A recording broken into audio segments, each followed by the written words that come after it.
Previously on Tales of Ashion, the Trifold Kingdoms, you guys had returned to Edda after dealing with the whole Torvin thing, and were told, yeah, you guys probably should have handled that a little bit differently. And there was definitely some concern with other people in the village. People were kind of starting to develop a mob mentality. Were you responsible? Were you to blame? Who was? If it wasn't you, should people leave? Should people be afraid of what's coming?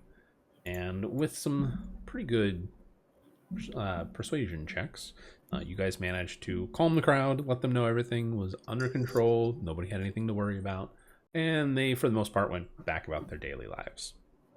A little less worried than before. Of course, Edda had told you, as I mentioned, probably should have handled it a little bit differently in terms of Torvin. She was still not sure what to do about it, with him specifically, considering he no longer, well, he has arms, but they're skeletons and literally cannot be used.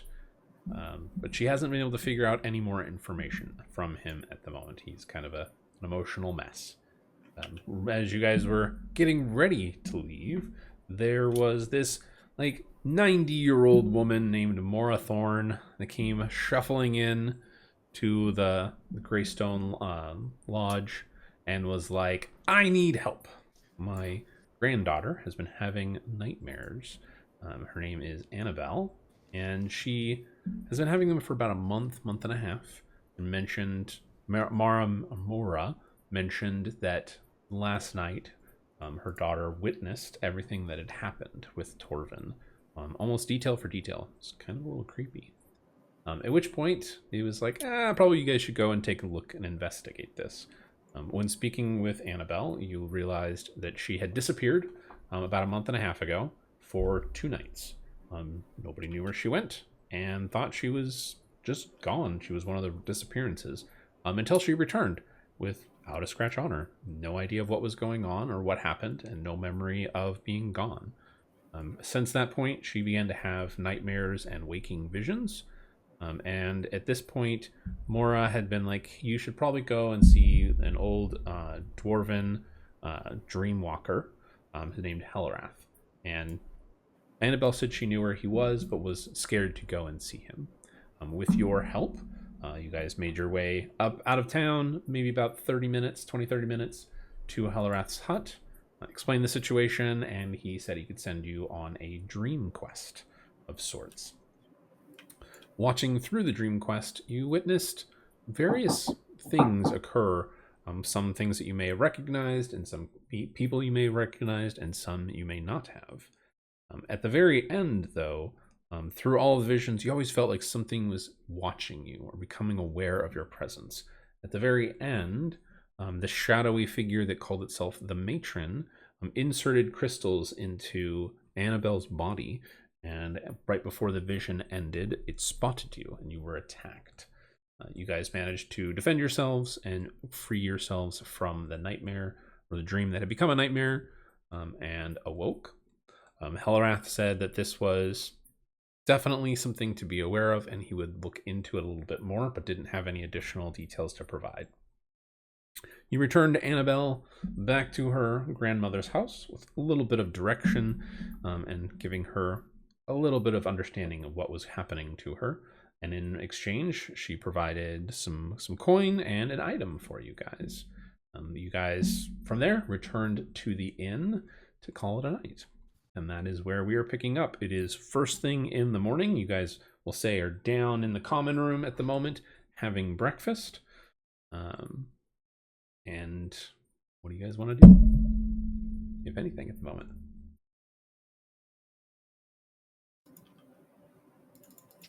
Always gotta eat. First thing, always gotta eat. Don't worry, Branch. They have plenty of eggs.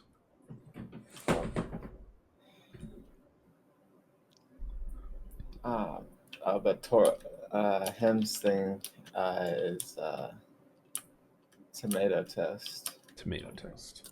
He must invent pizza. Tomato toast. Well, they definitely have tomato toast. Not a problem.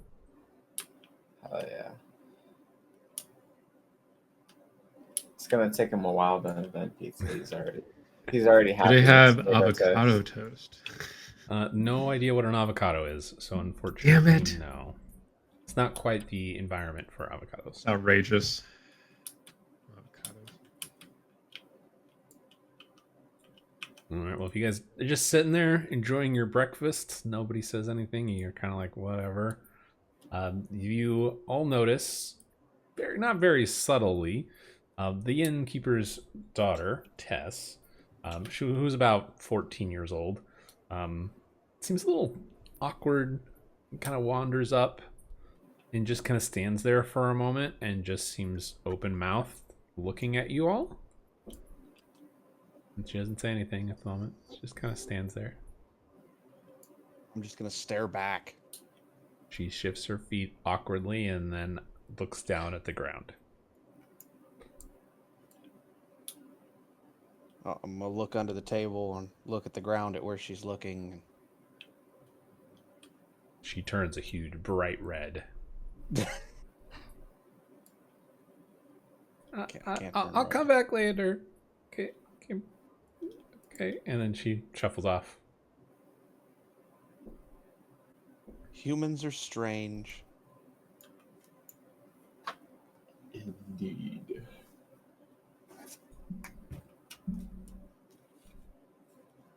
I think it wanted something.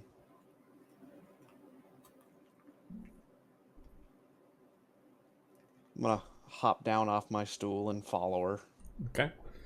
You kind of wander after her. Sorry, my mom keeps calling me. I need to probably answer that. Hold on. Yeah. Well, we will wait then.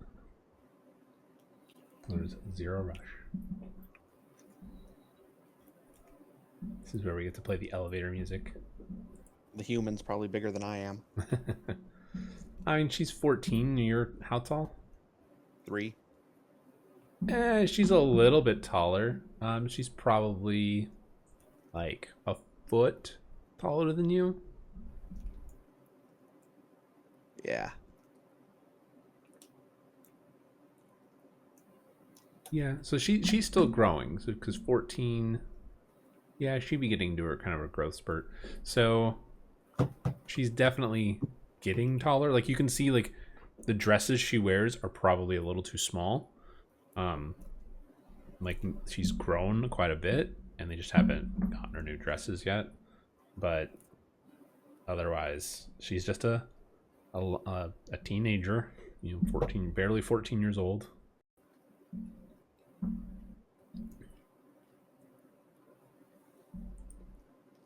I'll describe her again to you. So she's a spirited teenager with a head of untamed red hair and a freckled face. It's very quick to smile. She's the innkeeper's niece on her late brother's side. So Nynette is the aunt. But Tess helps around the inn, and she has more curiosity than caution.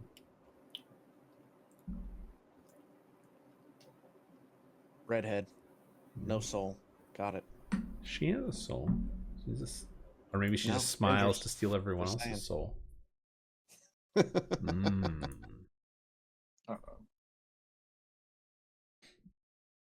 Which could it be? Secretly a succubus. Back.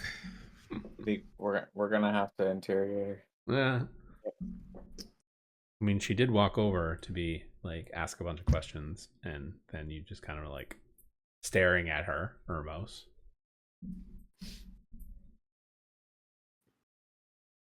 What is it you want? We're waiting for Demetrius to get back. No. I heard him say he's back. Oh, are you back, Scar? Yeah. Okay, I didn't hear it. Sorry. Okay, well, so Ermos, you ask her, what do you want? She kind of jumps a little and turns, and she looks at you and kind of blushes even brighter red, but she goes, well, are you guys, are you good at finding people too? Sometimes. Well, okay. You see the innkeeper kind of walk by, and Nynette goes, Tess, leave him alone. She goes, but Aunt, Baron's missing. And she goes, yes, he'll be back, but he's been missing for days. And Tess just kind of looks at you, and she looks at the pleading, like, please help kind of mentality, like this puppy dog eyed look at you. We're happy to help. So let me roll real quick. Roll the dice. 5. Okay, roll the 5. Nynette kind of just takes a deep breath and goes, sighs and says, I'm sorry. Tess is concerned about the stable hand, Baern. He disappeared maybe about a day before you arrived. He had a big fight with Torvin out in the middle of the green outside, and he pushed Torvin down into the ground. Torvin didn't seem to respond and seemed ashamed, and Baern rushed off, and no one's really seen him since. His parents died several winters ago, and so we've kind of taken him in, and he tends to do this sometimes. He'll wander off for a few days and then reappear like nothing's wrong. And then Tess interrupts, but he's been gone for much too long. He has been. It's not like him. Nynette goes, Tess, it's okay. I'm sure he's fine. You can see Nynette kind of looks at you guys. She goes, I'm sorry. Tess, she kind of lowers her voice. She has a crush on him. I do not. She does. You too. I do not. It's a lie. You. She turns a bright red. He's too old. She goes, Nynette kind of just smirks a little bit. Honey, he's only like 3 years older than you. Yeah, he's too old. I don't like him. Then Nynette kind of just smiles and says, well, then you wouldn't be worried about him. He's my friend, okay? I miss him. Nynette goes, it's okay, Tess. Nynette tells you that Baern has a kind of like a spare room, like a shack room kind of thing here at the inn, but he doesn't live here just at all, or doesn't live here exclusively. People in the village kind of take care of him, so he goes from place to place, kind of like, hey, couch surfing, more or less. Well, he's a bum. No, not more than a bum. It's more of like his parents died and he's an orphan now, so the village as a whole just takes care of him. He does do things. He's the stable hand here in town at the inn, so he does work, but he doesn't make a lot. They put a roof over his head, but they still try to give him some kind of freedom, and so the villagers are very, community oriented. If somebody's struggling, the community's going to help them out. That's just the village as a whole. But Nynette says it's strange because they've never seen him do what he did to Torvin. They've never seen him kind of lose his cool or get angry about something before, and they're not sure what happened. But they haven't seen him since, and it's been about 4 days. And Tess will tell you that that's usually really long for Baern. He's usually only gone maybe 2, maybe 3 days. They're both kind of more concerned with what happened with Torvin in a couple days ago. They're like, whatever happened with Torvin, like, is Baern involved with this too? And they're concerned. Even Nynette's concerned, but she's trying to be like, okay, he's just a young man. He's like 17 years old, figuring out his life, kind of thing. She's trying to remain calm about it, but she does ask, if you are willing, can you see what happened to him, investigate and find out where he is, and make sure he's okay, essentially. Did she happen to hear what the argument was about? Make a persuasion check. Persuasion. Well, that could have been a lot better. That's an 11. Okay. Okay. So she kind of says, I don't remember much. I heard the aftermath of what happened. So this is Nynette, the older woman, the aunt, the innkeeper. She says that she heard the scuffle outside, and when she went to investigate, Torvin was laying in the dirt, was covered in mud, and all she saw was Baern have this look of kind of shock and almost like, oh my god, what did I do kind of moment on his face. And then he stormed off. And that's she saw him head out of, like, he went away from the village. So he went deeper into the village, because from where the village is, she's kind of at the edge of it, and he stormed off into the village. She doesn't know what happened to him after that. She does say that he does have a room here, and though it's not uncommon for him to wander around, he usually does wander up into the western hills when he needs to think. So it's not uncommon that might have been where he went or what happened. Do I feel like she's holding any information back from us? No. She seems to be on the level for it. Okay.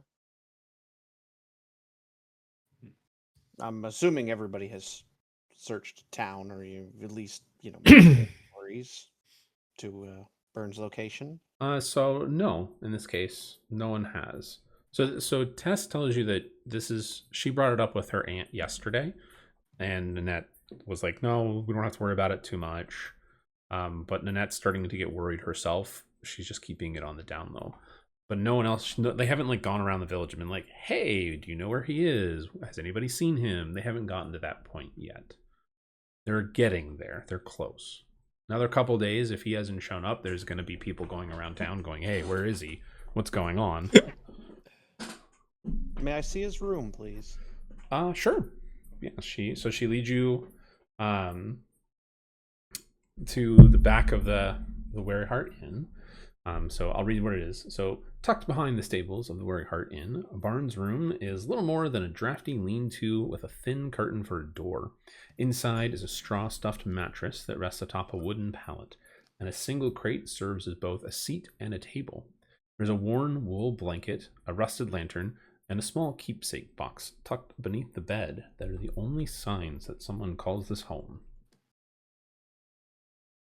Can I investigate the room for any leads or anything that may indicate where he may have gone? Sure. Roll an investigation check. Sweet. 15. Okay. So you look around, and other than what's there, there's not a whole lot more. You do kind of pull out what was under the bed, which again is the rusted lantern and the small keepsake box. It's about a foot by maybe 8 inches, maybe about 6 inches deep. I apologize. So beneath the Baern's bed, there's also a leather-bound journal. Let me read it to you, the whole thing. So beneath Baern's bed is a leather-bound journal, a small wooden box with its lid carved with a simple etchings of a horse and sun, clearly done by an unpracticed but earnest hand. Inside the box are a handful of childhood mementos. There's a faded ribbon from the village festival, a smooth stone shaped like a heart, a torn leather strap, possibly from his first saddle, and a dried flower carefully pressed between the 2 pages of parchment. Though mundane in appearance, you do feel a faint necrotic residue in the box. Kind of makes you feel nauseous as you open it. There's definitely an unsettling presence that seems to be there. Inside the journal, though, contains mostly daily musings of a young man and his thoughts, who he has a crush on, random musings of the village, his life and what he'd like to have in the future, and complaints about deadly life as a stable hand. The most recent entries are shorter than the rest and filled with the following comments. I don't sleep right anymore. My spot feels strange to me now, as though someone or something is watching me. He was there again. Maybe he knows something. To know more, you'd have to roll. Yeah. You can roll either an Arcana or a Religion check.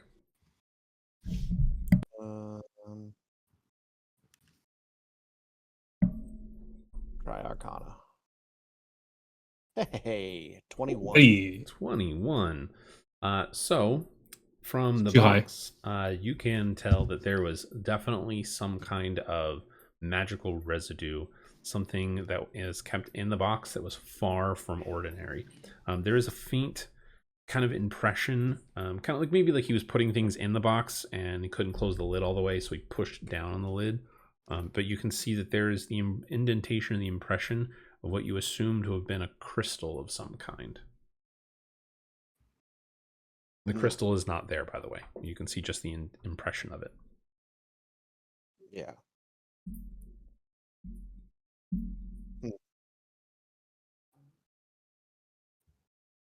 Interesting. We will do our very best to locate him.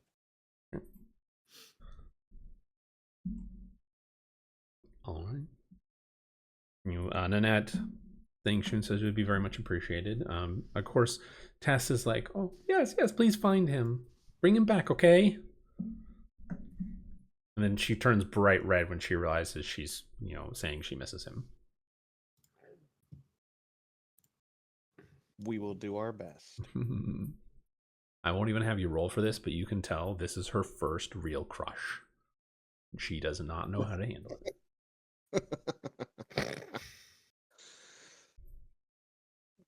So I'm assuming the other two are still sitting down enjoying their tomato toast and various other breakfast items. I would assume so.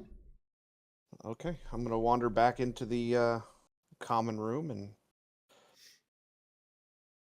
tell them, that there's a missing stable hand. They're interested in us locating him. There was an interesting impression in a box that he kept under his bed. Definitely some kind of residue. And impression resembled a crystal. It may be one of the necrotic crystals that we've been dealing with recently. So we may want to investigate this further. Sure, sounds like an adventure to me. What hasn't been around here? I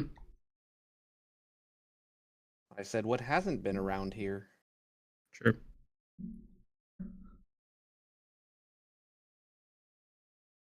All right. Well, what do you guys want to do? How do you want to investigate further? Well, we could start asking around town, or... Okay. So you have two ways of doing this. Either one, you can do a persuasion check. Or two, I'll let you do an investigation.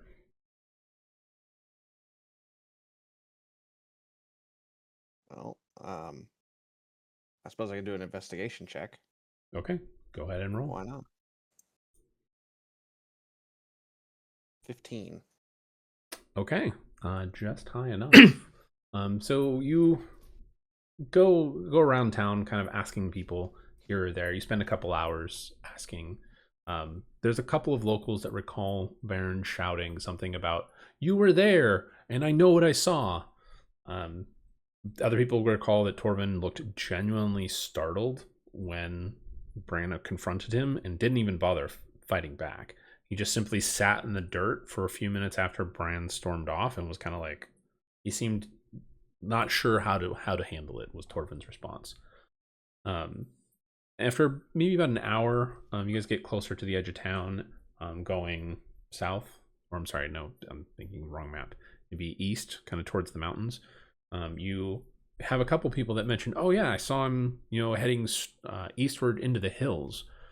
There used to be like a long and abandoned mine way, 20, 30 years ago out that direction. The same person goes, he usually likes to wander up that way, which is a little strange, but, and whatever it is, it's up to him. He does what he does. When you hear that, you kind of ask a few more pointed questions. I'll keep the same roll. And you learn that there was an old silver mine. It was abandoned about 60 years ago due to a cave-in. People don't really remember where exactly it is, just that it's up in the mountains somewhere.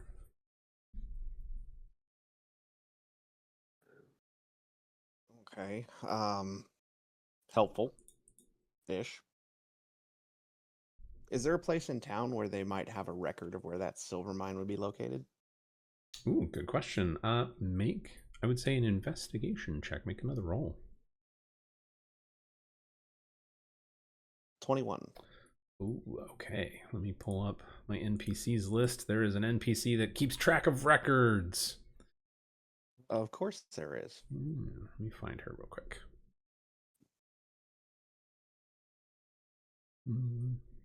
That's the seamstress now.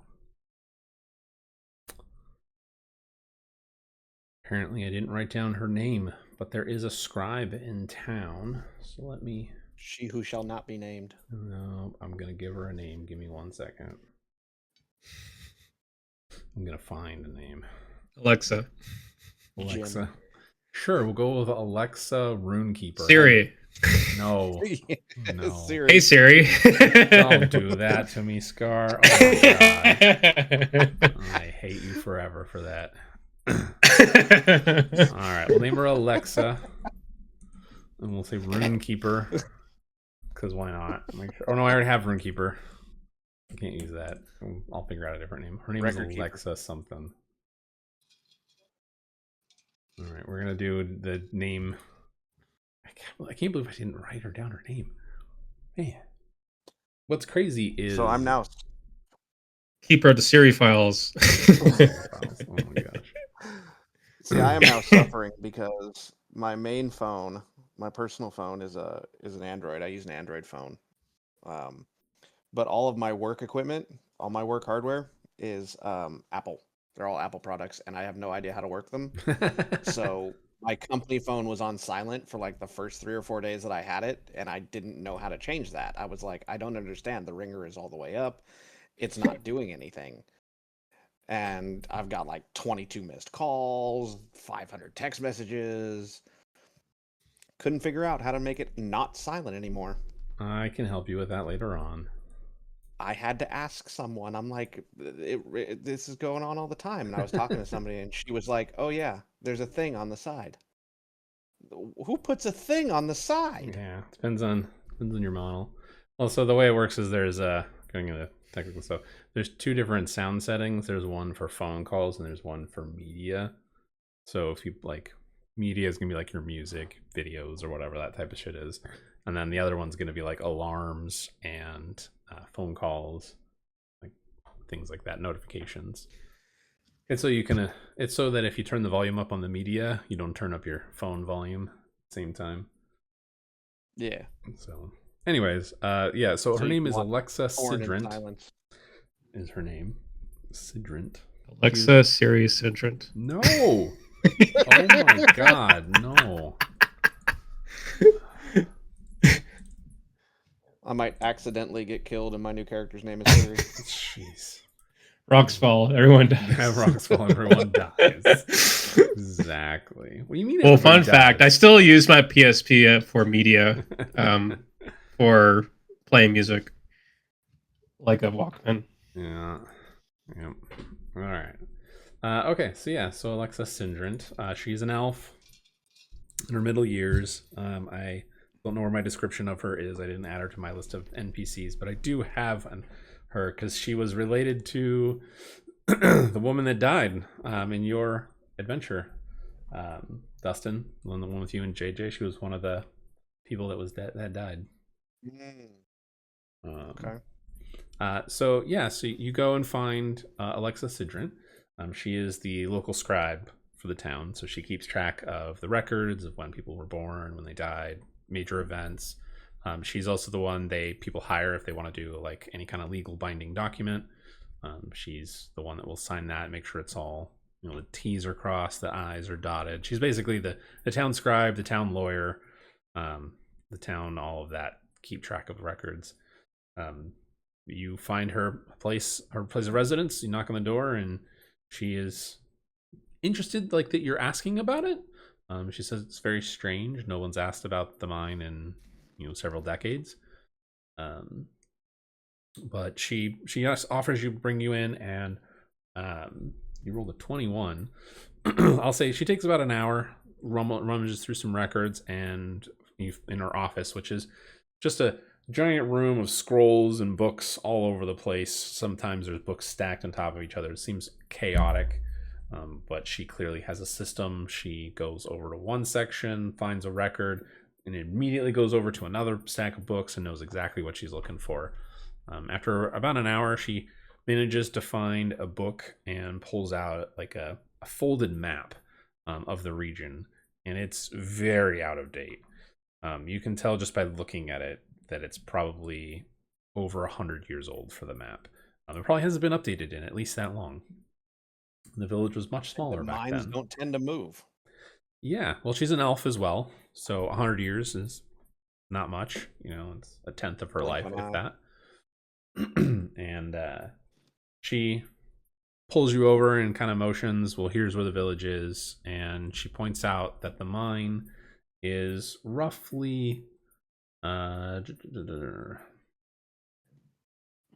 maybe about 10 miles outside of town. It's up in the hills towards the mountains. It'd be less than that. It'd be less than 10 miles. I'm sorry, because 10 miles is going to take a long time to walk in the mountains. So it's about half a day's walk.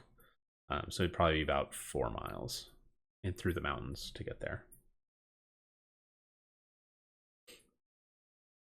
But she points out where it is, and you guys can get a general idea how to get there.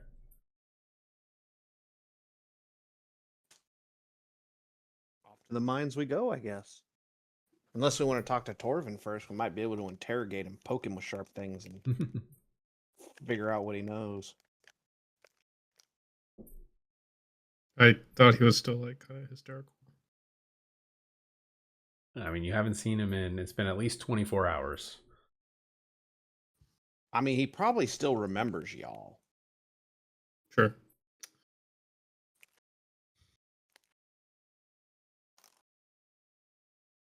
I mean, Try. you want to try? What's the old DM saying? You can certainly try. Yeah, I mean, you guys can try. Nothing wrong with it. All right, I guess we'll hit Torvin's house first. Okay. So you go to Torvin's house, and we're walking across town. This is how you get your steps And in as an we're adventurer. He's gonna be so happy to see us. I know. I'm so excited. All right, so you guys show up at Torvin's house. Who is knocking on the door here?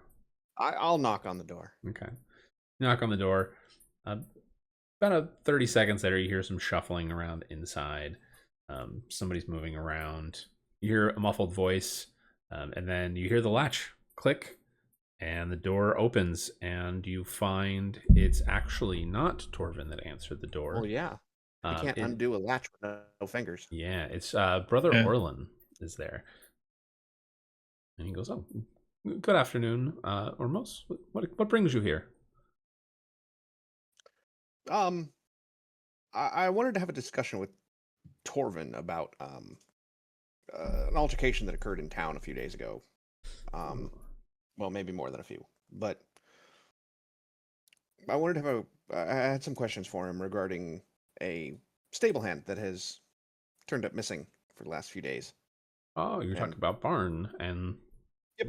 Okay. Well, he kind of looks back behind him and then lowers his voice and he steps outside and closes the door behind him and he says, I don't think it would be wise for you, or at least the two of you. Or he looks over at Demetrius and goes, well, perhaps just you, to talk to him. He's not doing well.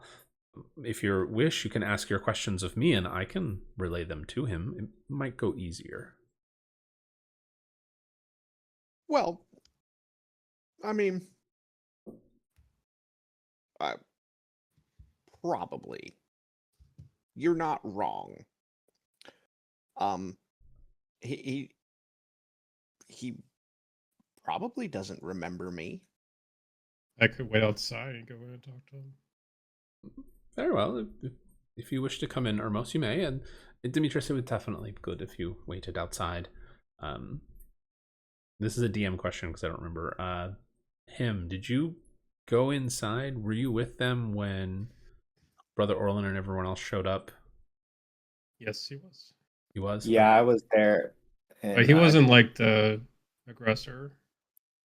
Okay, yeah, but I he was was. kinda You were chill. there. He probably associates me with with the negative emotions. Okay, Regardless. yeah, that was gonna be my thing because he's definitely gonna associate mentally the two of you at the very least with what happened. Um, okay, so Brother Orlin will ask the two of you to stay outside. You guys don't have to if you don't want to. You are welcome to listen to the NPC, but you don't have to. Otherwise, Ermos, you and Brother Orlin can go back inside and try and talk to Torvin. Alrighty.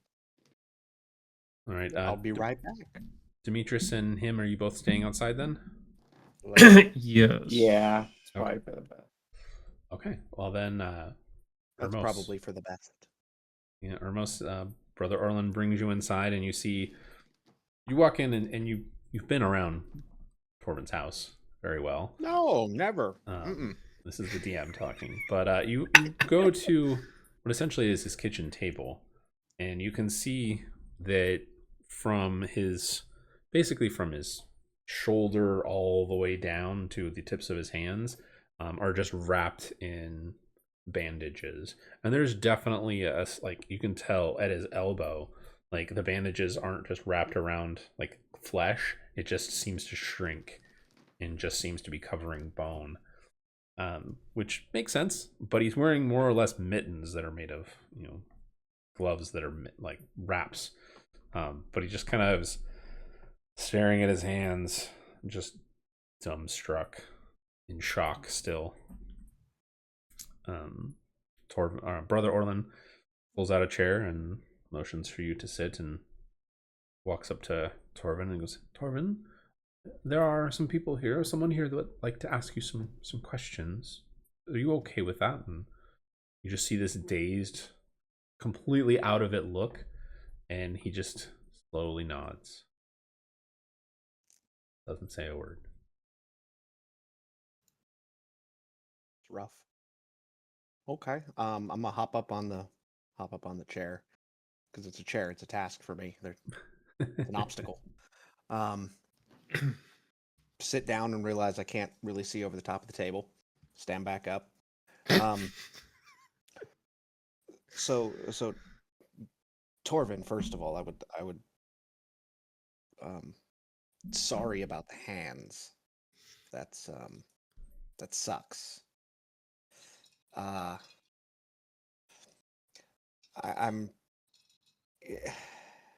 I heard you had a bit of an altercation with Baern in the village a few days ago. Baern is missing, and there are some people concerned about his whereabouts. And we're just looking to find him. Do you have any information about where he may have gone?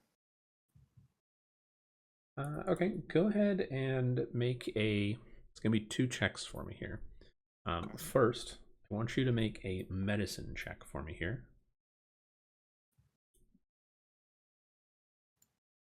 11. Okay.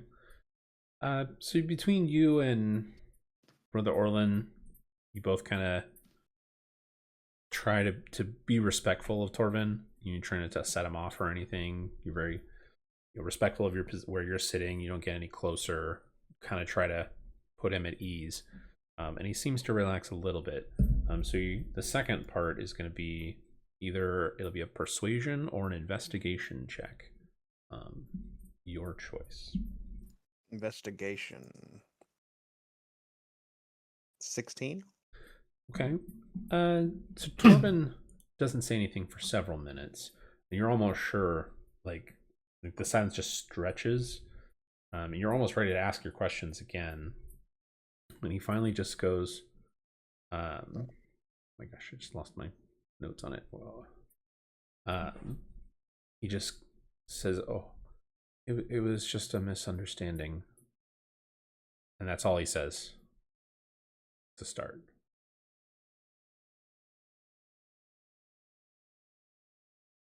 Well, if you could elaborate on what the incident was about, I might be able to. It would help me find him and maybe clear up the misunderstanding. So he doesn't answer again. Go ahead and make another investigation check for me here. Okay. I'm gonna go ahead and give myself advantage on that one. Okay. Hey, there we go. 24. Just so I know, how are you giving yourself advantage? Kenku Recall. Okay. It allows me to give myself advantage on one of my proficiencies. Nice. Investigation and perception. Okay. I get it twice per long rest. Very nice. Okay. So you kind of ask the question again, give him some time. You look at Brother Orlin, who walks over and puts a comforting hand on Torvin's shoulder. And Torvin kind of looks up at him for a moment and then looks at you. He says, I don't know. He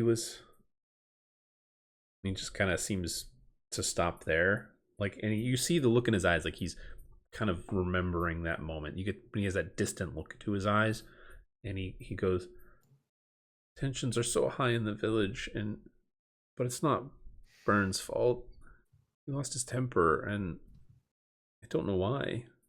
He kept saying I was there, but I don't know where. I don't. And then he kind of looks up at Brother Orlin and he goes, am I responsible for this too? Did I cause this? Is it my fault? Brother Orlin kind of squeezes his shoulder and says, no, it's okay, Torvin. It's not your fault. What Baern did is on him. It's not on you. And it takes a few minutes, but you can see Torvin just kind of looks down at his hands and then starts to cry. And at this point, he's not going to be a whole lot more helpful at this point. From what you can gather is that, in a nutshell, Baern came up and was like, you were there, started accusing him of something. Make a straight... I'll give it to you with the investigation check. You're fine, actually. Okay. You can piece together that Baern was probably referencing whatever Torvin was doing. Going up to the Edgewood Path seems to be a good assumption, and Baern probably confronted him about what was going on. And Torvin, of course, didn't react. It was just kind of shocked. And then Baern probably was, from what you've understood from other people, he doesn't seem to be the violent type. Probably was more ashamed of what he did and then ran off.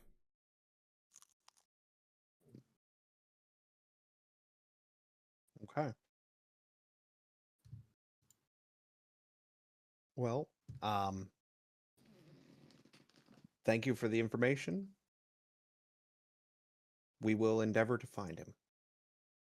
Brother Orlin kind of leaves Torvin to himself and escorts you out, and he goes, that would be very good. If you can, please let us know. It'll help settle Torvin's mind a little. He needs to come to terms with what has happened, and this may help. Understood. All right, and he escorts you out, and you're outside with everybody else now. Cool. Not super useful. It claims it was a misunderstanding. It may be that Baern was, saw him going to one of his meetings. So that could be it. But not super useful information-wise. So, looks like we're going to have to go to the mine. Okay.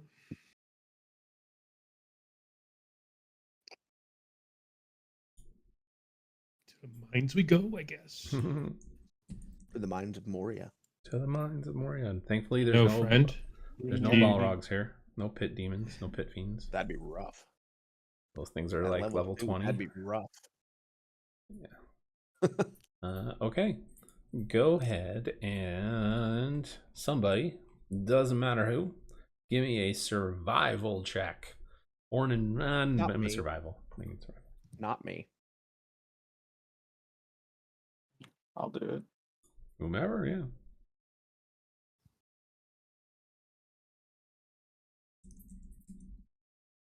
That is a nat one. Nat 1. Hell yeah. All right, it's a great way we're getting started here. Okay, so you're like, all right, I can lead us up to the mines. I know where it is with the map. Totally. And we end up in the bar. You wander up into the hills going kind of east for about 20 minutes, 30 minutes. And you find yourself right back at where you started, right at the edge of the village. You come out from the trees and you're like, wait, what the Damn hell? it. We were on that trail and now we're 20 feet away from it. What the hell? That's what happens when we go left every time. I should have taken a right at Albuquerque. Yep. All right, somebody else, go ahead and roll I guess so. survival. Hey, on the upside, it can't be worse than a nat 1. Well, 21. Hey, There straight you on. go. It's just Demetrius is like, this is the last time you are giving directions. Which is impressive because you guys don't have a compass. You don't have anything like that to help you. But Demetrius, you managed to push up past him and through the forest. It takes you about 3 or 4 hours to make your way up into the mountains before you finally you find a trail that leads into overgrown brush, and eventually manage to find your way towards the mine. Okay, this will be our first quote-unquote dungeon. Hey. All right, I need everybody. I'm going to change the map. Give me a marching order. There you go. I'll go first. All right, you're I'll in be in the front. middle.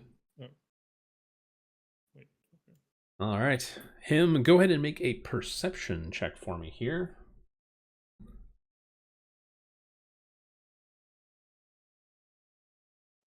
$21. Ooh, very nice. Hell yeah. Why couldn't you have done that the first time? Needs the exercise. Damn those dice. Damn them. Okay, so as you climb up the hillside, you come across a ruined mine mentioned by the villagers. The mine's entrance yawns like a forgotten wound in the hillside, choked with tangled vines and half buried from years of landslides and creeping undergrowth. The old support beams, having long since rotted, and broken timbers jut from the earth like splintered ribs. A faint chill seeps from within, carrying with the scent of damp stone and something far more sour, rot, and something else wrong. All right, so you guys are technically inside the mine at this point. It is just big enough for you guys to walk through the tunnel. It is partially collapsed. Hold on, I'm getting my fog of war stuff. This is the tunnel entrance. Put yourselves where you want to be. The tunnel entrance. You want to stealth or anything like that? Call it now. Yep. I'll- Go ahead and do that. I'll stealth. You're huge. I have +7 stealth, so Go ahead and roll your stealth checks. 21. 27. I think you're invisible. I'm pretty sure I am. The new rules, you are technically invisible. Hell yeah. Same with all of you. You all are technically invisible. Okay. So we'll just go the next room. Here's what you see. Who does not have dark vision, if anyone? Because it is pitch black.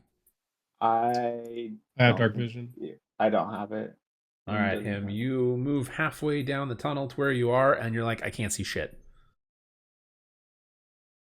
How tall are you? I'm like 5 feet tall. I'm sure I can carry you on my shoulders. I don't have it. I can definitely carry you on my shoulders. The 100%. tunnel is not that big in size. So the ceiling, just for concept, so you guys know, so the ceilings are about 6 to 8 feet tall. and supported by rotting wooden beams or cracked stone. At some places, as you're walking through this tunnel opening, it reduces the clearance to as little as 5 feet. So if you're a medium creature that's more than 5 feet tall, you are going to have to crouch. The tunnel area is too small to carry somebody. I mean, he could like physically carry me. Yeah, I could just. I mean, you may be able to physically lift him up and carry him, but you're what? Not lift him up over my shoulders, just like. Kind of like I would carry a barrel. Sure, but just on my side. You're not a barbarian. Gosh. To be fair, and he's a turtle. 30 pounds. No, I'm talking about Ermos. You're like 3 feet tall, right? Yeah, 3 feet tall, 30 pounds, 10 pounds a foot. Can't I just Over here. shift into an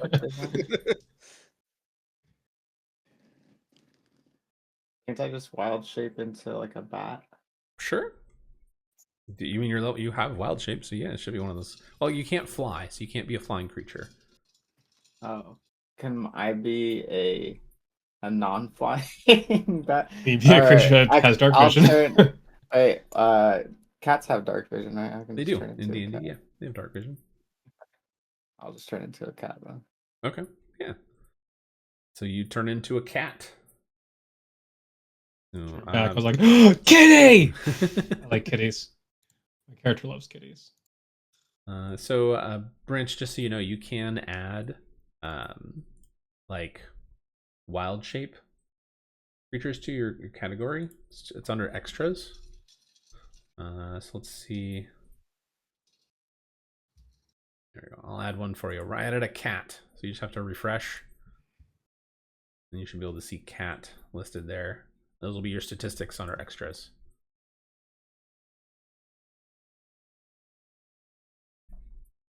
So if you have to make any like skill rolls, you'll use the statistics of a cat for it.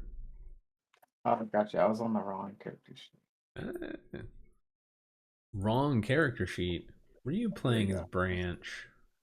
No, I was playing as Demetrius. Ah, that would be a little difficult. What? You guys can all see each other's character sheets. You just can't really modify them a whole bunch. Okay, cool.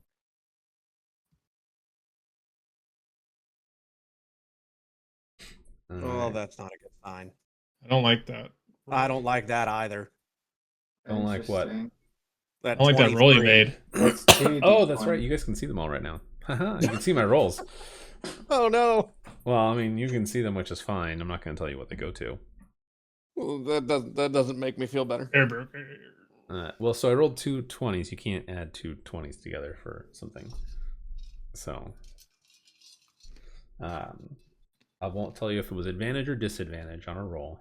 You don't know. Okay, so now that you can see him, you make your way through this tunnel, kind of jumping over the rotten beams, and you come to the next part. You read this out to you guys. So let me read a little bit more details for you guys for everything. So the hallways are going to be narrow and winding. Tunnels usually vary from anywhere from 5 to 10 feet in length on average. There are some partially caved in or overtaken with root systems. There are clusters of necrotic crystals that are growing out. The floor is uneven and treacherous. There are dirt and stone cracked in places, old tracks from the carts that are embedded into the ground. The entire mine, again, is completely dark. Unless you have dark vision or have a light source of some kind, you cannot see. There is a mix of stale earth for the smell, mildew, and something fouler, akin to meat being left to rot. As you move further into the mine, the smell gets worse. In terms of how it sounds, there's the occasional dripping of water or the distant creak of shifting stone, but otherwise it is completely silent. If you get close to any of the crystals, you can hear a faint, distorted hum, like a broken tuning fork. Otherwise, the footsteps or any sound you make just echoes and seems to travel further than you would expect. Getting to the second room where you are, The tunnel opens up to a squat chamber, roughly 20 feet across, its low ceiling sagging slightly under the weight of time. There are collapsed benches, rusting pickaxes, and shattered crates that clutter the stone floor, leaving the little room to maneuver. From above, there's a faint squeaking echoes of a crevice in the ceiling, and dozens of glinting eyes that look down from the shadows. The air here feels thick, as if the mine itself is holding its breath. It's dark. After you, Kitty.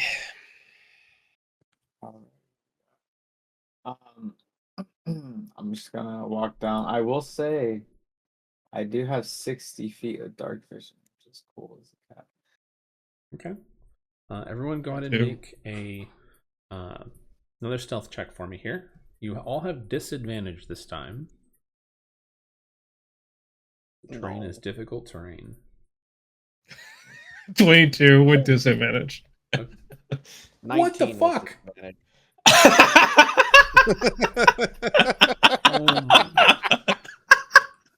What the flying fuck? Wait, so that 19 is actually a 23 because of +4 from the cat. Oh my god. Oh, You were wait, saying? you said with disadvantage, though, right? You said- Disadvantage, yeah. Yeah, Okay, disadvantage. I gotta roll one more time. Hold on. Okay. Come on, nat 20. Okay, so it's 15. Okay. That's so good. That's so amazing. Wow. Just wow. Oh my god. Okay. Well, all of you make a perception check for me here. Since I can't see anything, do you want mine to be with disadvantage? This is well, if you are blind, you have disadvantage on it for sure. It's worse.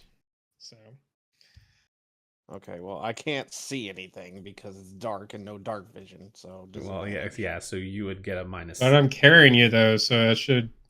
It's 14 either way. Yeah, you still don't see anything. Cool. As a cat, I have a passive perception of 17. Yeah, they have higher stealth than that. You still need to roll. Oh, gotcha. Okay.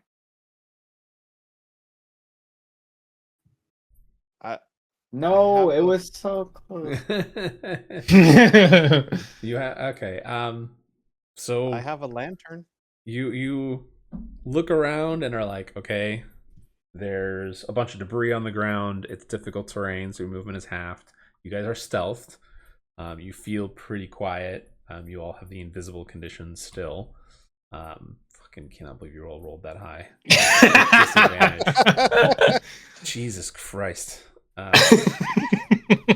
And I'm 7 foot tall, so yeah, that's wild. You guys don't see anything there either, and they don't see you. Fuck yeah. So where do you want to go? North, or to the? I'm along for the ride. Right. Yeah, I'm carrying you right now, so I have a lantern though. Do you want me to light the lantern? You can light the light if you want. would I get rid of our stealth though? No, it doesn't actually get rid of your stealth. It would give you disadvantage on it. Not that it fucking mattered. That worked out so well last time. I mean, +7 helps. So Yeah, +9 really helps. Well, sorry, you gonna light a lantern or some kind of light source? Well, do you guys want me to? I mean, both of us can see. So Cool. Okay. Yeah, that's fine. I'll just be along for the ride. That's fine. Okay. fine, I'm carrying you. Yeah. Move your guys to where you want to go. Which entrance? Right. The one on the left or north?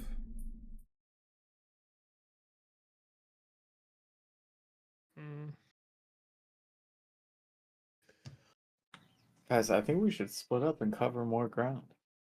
Hell yeah. Yeah, that'll end well. North. So where to?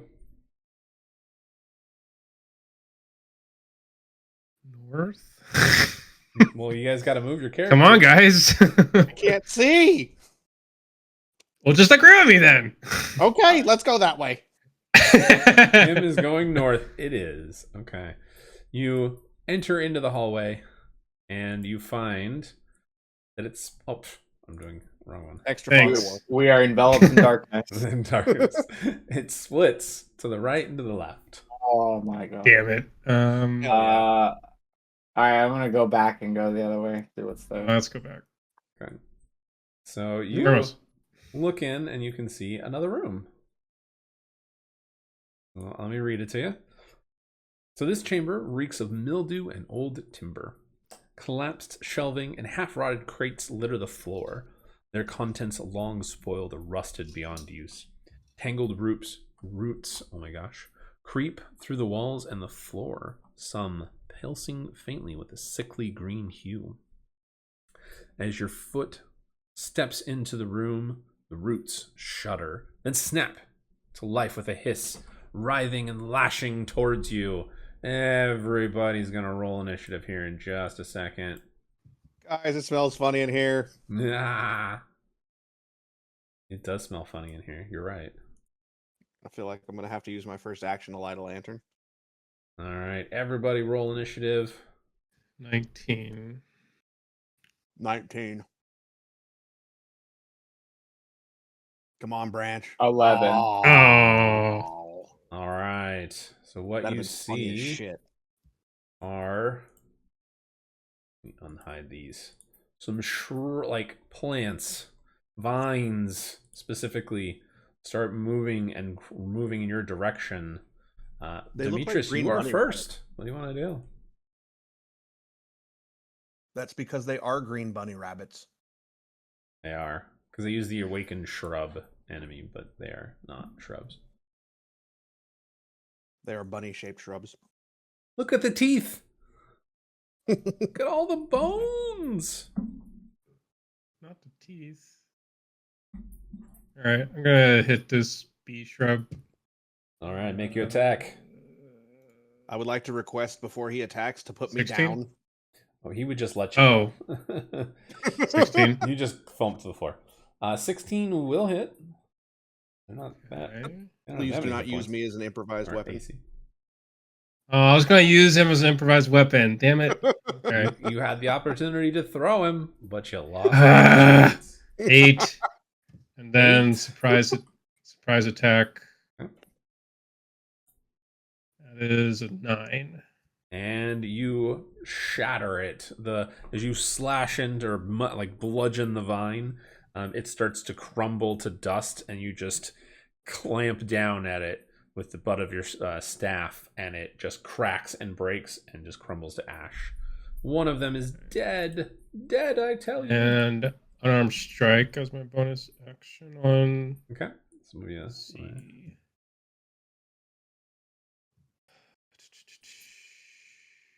21. that'll hit. Fucking monks. 11. It is enough to kill it. God damn. Fucking Jesus. You run up and you actually just grab it and you just yank it out of the wall, and it starts to like snake coil around your arms. And to think I could have used Irmos as a projectile, I probably would have killed it. Oh, would have killed me too. Yeah. I still have movement, so I'm just gonna move right there just to get out of the way. Okay. Ermos, it's your turn. You got dropped, not face planted. You saw what was happening, so you managed to be on your feet. So you're not prone or anything like that. You just Can't watched see what's Demetrius going on. quarterstaff I didn't. one and then rip another set of vines out of the wall. No, I didn't. It's dark, and Oh, I it's have no dark. dark vision. You hear this This thump, is bullshit. and you hear this clump, and just right out of the wall. You have no idea. I would like to point out, for the record, not having dark vision is bullshit. I'm surprised you don't. So Kind of same, honestly, but I thought I did, but I don't. I double checked my character sheet and everything. I was like, huh, okay, cool. I'm gonna light a lantern, I guess. All right, that is your action. Yep. So, what is the radius on it? I think it's what, 15 feet dim light? 30-foot radius and an additional 30 dim. 30 foot? Oh my gosh. Okay. Or I can dim it down to next to nothing. what the fuck? Well, that is your Oh, yeah. okay. I'm useful. Yay. Oh, Yay. that's nasty. Okay, we're gonna make that like. Whoa. There Oh, you go. yeah. Okay. Yeah, I'm gonna That's link better. that to you, by the way, so you two will be linked. So now that I was you like, is move- it neon? No, it's the color looks like shit when it's that neon color. It looks like pee. It does look like pee. There you go. Fuck yeah. So that is your radius.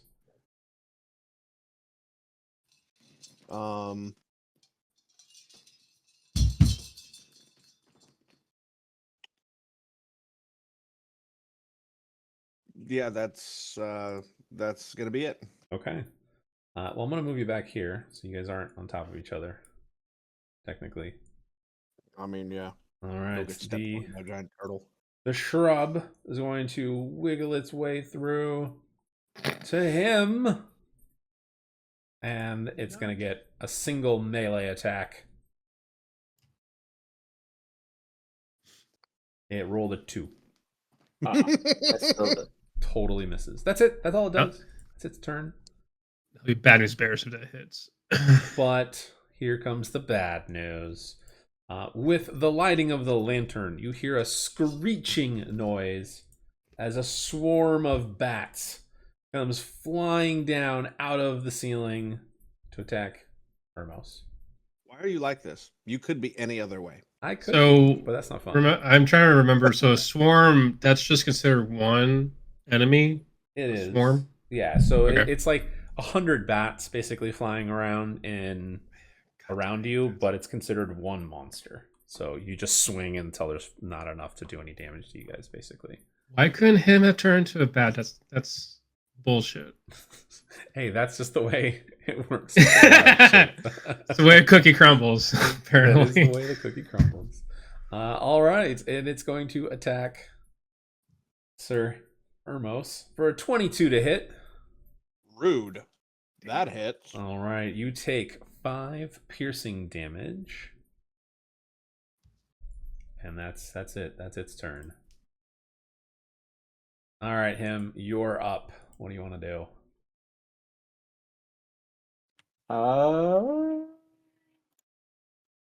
I guess I'll use my bonus action to get out of catch form.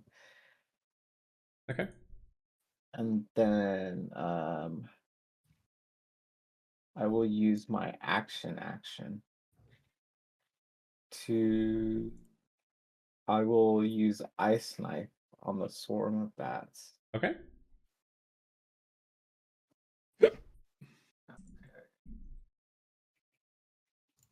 And that is a 26 to hit. That will absolutely hit. And they have to make a dex save as well, correct? Yeah, dex saving throw. What's the DC I have to beat? 15. Okay. He failed, so roll all your damage. 8 damage. All right. Doesn't it do burst damage as well for Ice Knife? You get the Yeah. dice and then a They burst. take 2d6 for the first, which is a 9 damage. Holy crap, dude. I've never seen Ice Knife do that high. That is really good damage, man. 17 is enough to just kill enough of the bats where the swarm dies. Take that. Yeah, Stupid you bats. just Hermos, you just see him throw out his hand and this knife of ice flies past you and just explodes, and all these bats just freeze in place, and then you watch as time seems to freeze for a brief moment, and then they shatter all across the ground. And there's a couple of bats that seem to clunk onto your head and just shatter, and you're like, gross. But that's it. Him, did you want to move, or is that going to be it? There is still the shrub next to you, or the vine thing. Sit on it. Oh, I'm moving the wrong one. Sorry. Trying to move my map. Oh my gosh. I am the map now. I am the map now. Oh, there I am. No, I'll just chill here. All right. Demetrius, you're up. Okay, I guess I'll smack this last shrub. Or try to. That's 11. 11 will hit. Oh, okay. It's a shrub. That's true. It's a shrub. 6. And then unarmed strike. Okay. It's a little better. 13. 13 will hit. Yep. And then 11. All right. That's enough to kill it. You guys are out of combat.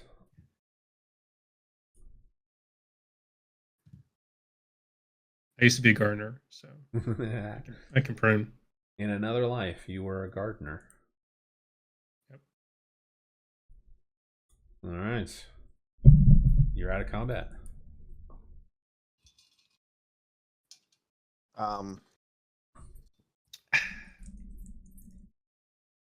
Do we think it's worthwhile to investigate the room? Sure. Sure. Why not? Let's investigate the room. Can I Yeah. investigate the room? So investigation. Make an investigation check. One I'm investigation. helping him. Is that ban? Or If you help him, it's advantage. I will tell you now that there is nothing worth value here.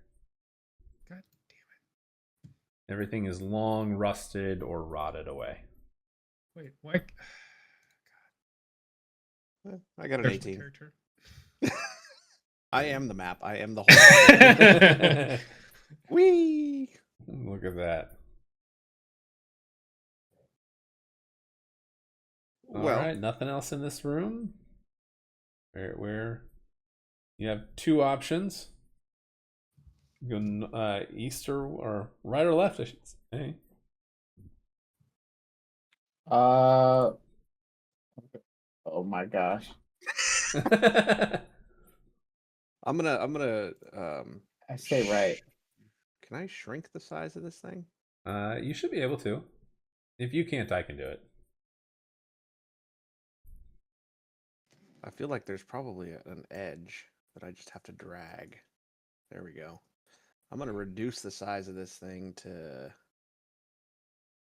20 feet. Is that the actual radius? Yeah. So it's up to a so it's a hooded lantern, so I can adjust the size of it accordingly. But yeah, it's 30 feet of light and then 30 feet of dim light, so it's big as shit. So I can get it down to a 5-foot radius. That's as far as I can take it down. So left or right? Left? Right? Both. I say Yes. right. No. Right. Right. Correct. Right. Right, it is. Okay. All right, so shifting rubble reveals a low, narrow tunnel, barely shoulder wide and sloping downward. Pale, violet fungi sprout along the walls, casting a ghostly glow that flickers with each breath of stale air. The air here is dense and damp, tinged with sweet, sour tang of decay, as you press onward through the tight crawl space until it finally opens. I need everyone. Let me pull this up real quick. Is it a crawl space for me? It's not a crawl space for you. You can actually walk. Hell yeah. Everyone. All right. Let me get rid of some fog of war. You guys are moving.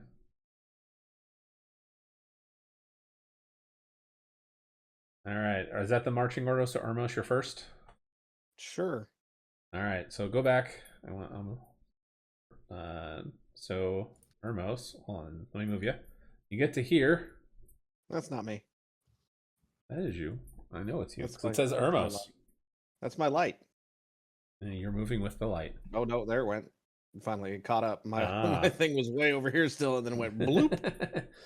All right. So you go past one of the rotting patches of violet fungus, and you get a little too close, and the fungus reaches out and brushes against your leg. It rolled a 20, not natural, to hit you, and you are going to take 4 necrotic damage as the violet fungus attacks you. You can keep moving, or you can attack it. What do you want to do? I'm gonna stab it. All right. Seems like a life choice, but sure, All why right. not? So I'll move everyone a little bit further forward.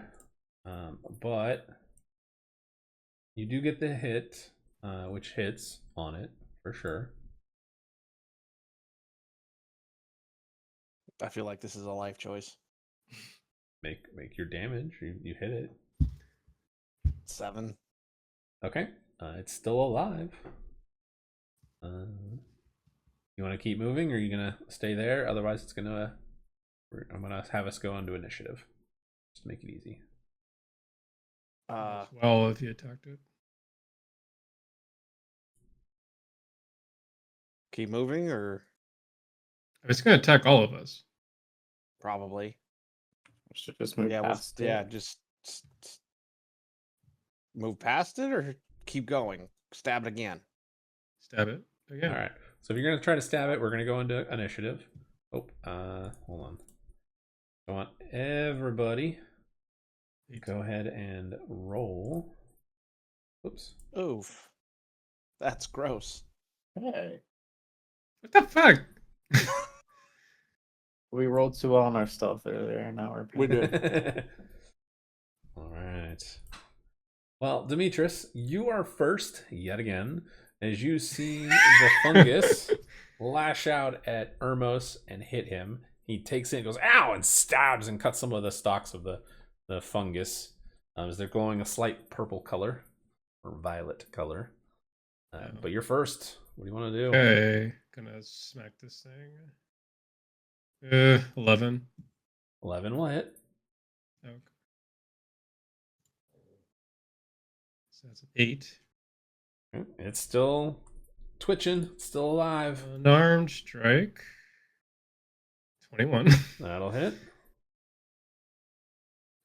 7. 7. It's dead. It stops moving.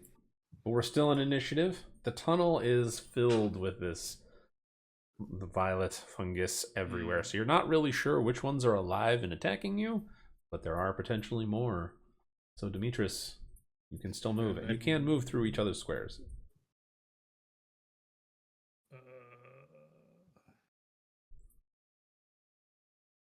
Are you going to stay there or are you going to move? Stay. I'm going to stay right now. All right. Ermos, you're next. Oh, Jesus. Can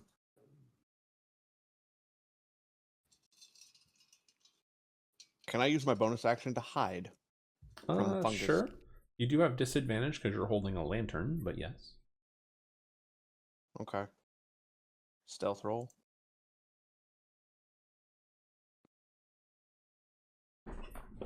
14. Okay.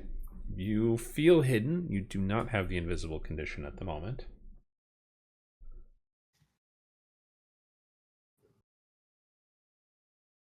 It's 30 feet here. 5 foot squares? They are 5 foot squares. Okay. Okay. As you Stop right move to that... no, you're fine, actually. Take it back. Okay. Yeah, stop right here. Okay. Let me roll something real quick.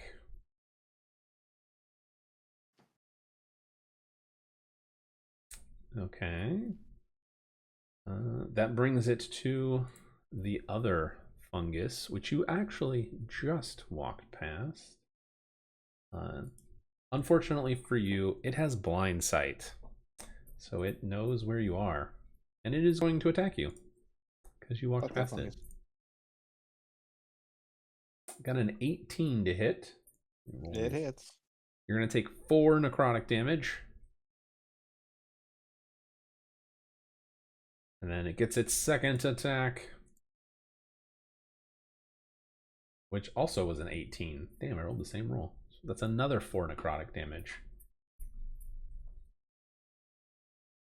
Down. You're unconscious. The lantern clatters to the ground. Him.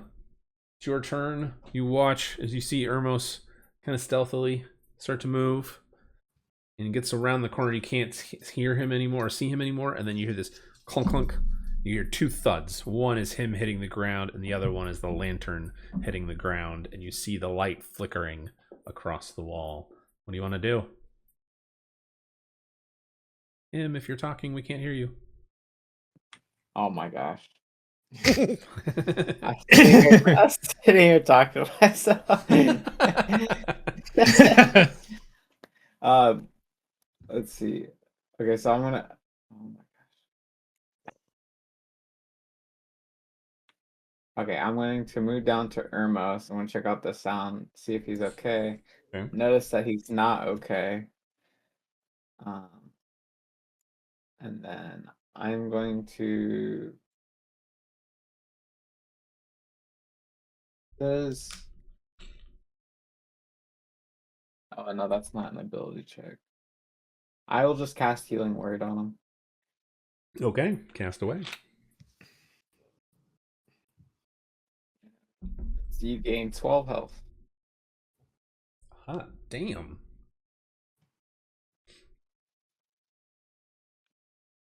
Nice. And then Almost back to full. Thank you, sir. you're welcome. Anything else for you, him? I will do nothing else. Wait. Oh wait, no, it's an action. Never mind. You still have an action. Healing word's a bonus. Oh, I action. forgot. Healing Word is a bonus action. Yeah. Okay. And you can see the fungus. You can see it twitching and moving like it's lashing out. It did the attack on him, and that's all you were able to see. I will use my cantrip. I'll use guidance on Hermas. Okay. You have to specify the skill that you're doing with it now. But it lasts like an hour. Do perception. Okay. You can add a 1d4 to your perception rolls, Hermos, when you need to. It lasts for a minute. I apologize. It's not an hour, but it lasts it's much a minute, longer. not an hour. Oh, okay. If it only lasts a minute for some reason, okay. Never mind. Yeah. Okay. I mean, you can do, if you wanted to, you could do Thunderclap. That is a cantrip. Yeah, I think I'll do that instead. Okay. So then our fungus friend here needs to make a con save, it looks like. Yeah, it is a 15 con save. He failed, for sure. He's gonna take 4 damage. Hey, 4 damage is 4 damage. Never say no. Anything else? Yeah, this spell's thunder sound can be heard up to 100 feet away.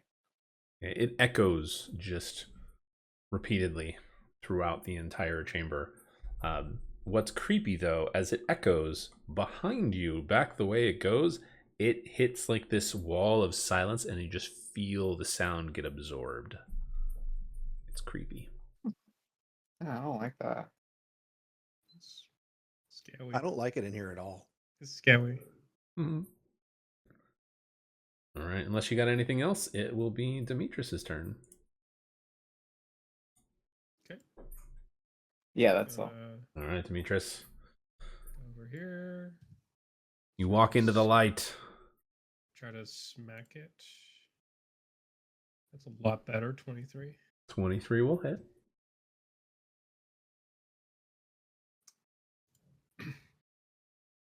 $11. Okay. It's still alive. 11. It's very bloodied. It's still alive. Unarmed strike. It's 19. 19 will hit. There's an AC of 5. 8. 8 is enough to kill it. The fungus dies. And you're out of combat. There were no others. Somebody else gets to go first. All right. So you guys are out of combat now. Who's going first? I'm not going first. Saw how well that went. Oh, I'll keep going first, I guess. And I think. Oh, hold on, Irma. Oh, yeah. Okay. Never mind. Go ahead. You All saw right. what I saw. Em, you're going first, you said? Yeah. Okay, let me remove some of the fog of war. I'm gonna crank this puppy back up. Yeah. All right. Yeah. And him, you have no dark vision, so as he opens the lantern, you're like, Oh my lord. Oh my What are God, you what are you doing? doing? My eyes. My eyes. Ah! just Well, it's do only- the 30 foot, not the full Oh. 60. I liked the whole 60. 30 foot, and we know it's double that. Are you sure it's not 69? Nice. Oh, that'd be the best. I'm pretty sure. All right, him. As you walk down the tunnel, watching Ermos with his lantern behind you, you see the chamber open up to the edge of the light. What you can see, I see the light. Let me read what you see, in fact. So the tunnel opens up into a wide, jagged chamber, its walls laced with pulsing crystal veins that throb with a dim, sickly light. The shards of black and violet crystal jut from the ground or hang from the ceiling like teeth of some great beast. That's all you can see at the moment.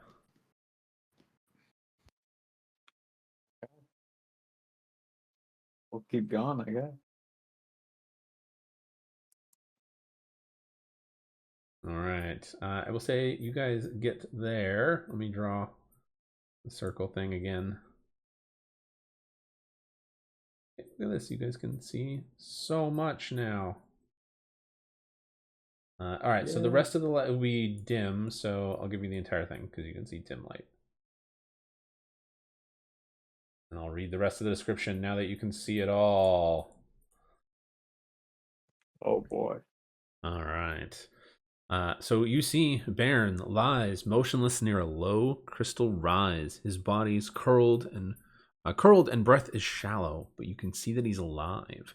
At the far end of the vault stands a creature that was once a miner, its twisted form fused with the shards of dark crystal.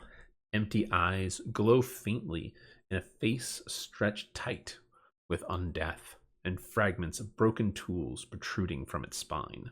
The ghoul turns its head slowly towards you. Crystal stiff joints crack as it moves, not in alarm, but in recognition, as if it's been waiting. And we're all going to be in initiative. Everybody roll. 19.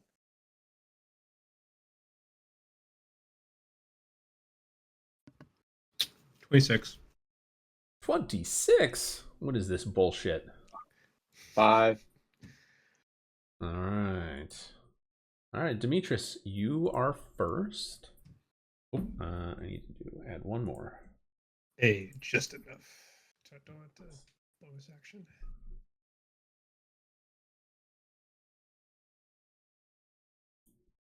There we go. Okay. Okay. Baern's got a pretty solid initiative. Well, still remind me to do something. Mm. That's why he's on 20. Oof. All right, Demetrius, what do you want to do? You're first. You Going can to see hop- across the chamber. You can see Baern. Gonna hop over to here. So that's 10 feet. Let's put each other in circle or squares. So I'll put him here. I'll put you there. So we're all in a square.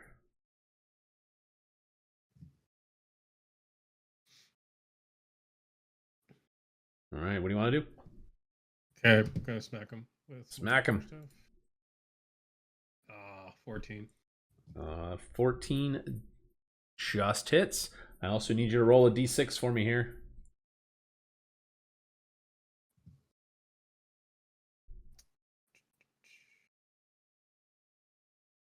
D6 is 5. Okay, roll your damage. 7. And you deal 7, and you are going to take 3 points of damage as the crystal spikes stab at you. They lash out. More like an explosion of crystal, would be really what it is.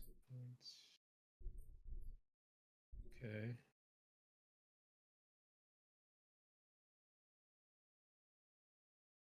I guess surprise attack.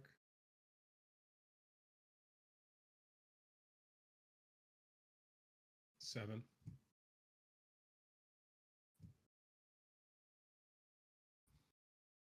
Sorry, you broke Oh. up there. It was really quiet. Were you saying you were doing something else? Surprise attack. Oh, surprise attack. Okay, got it. So 7 more damage.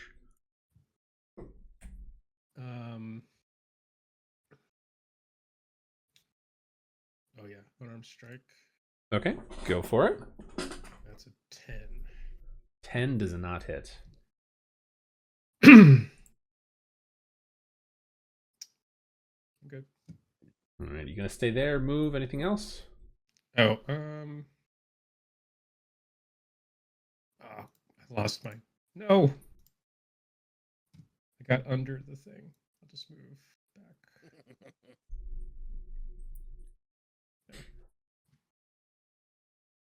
I'm good. I'm good. Okay.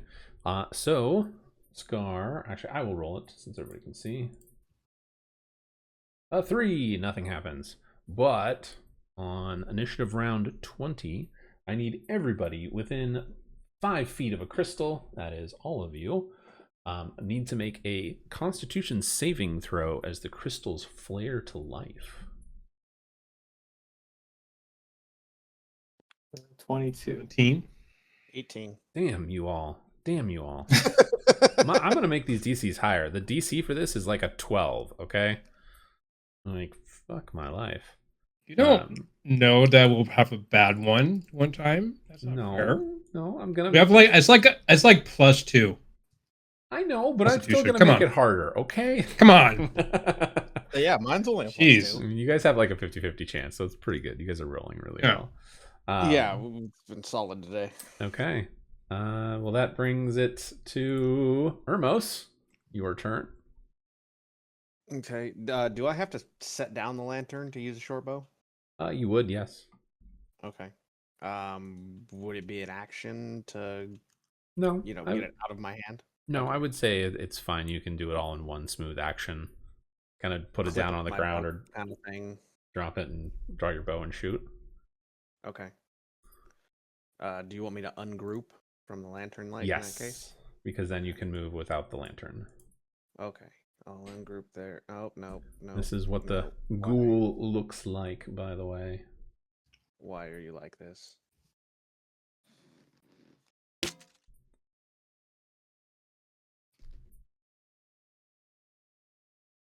Oh, God. You want me to do it? Yep.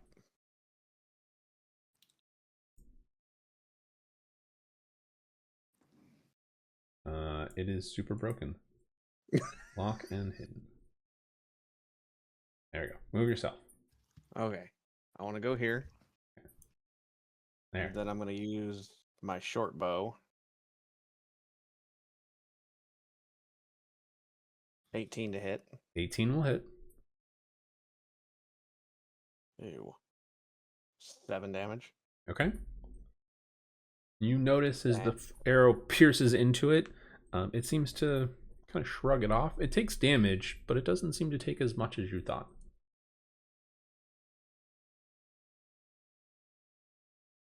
Okay.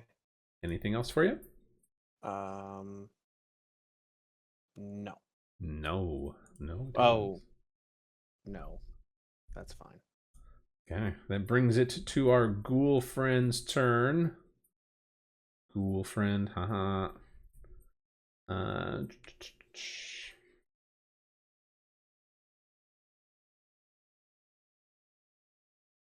It is going to move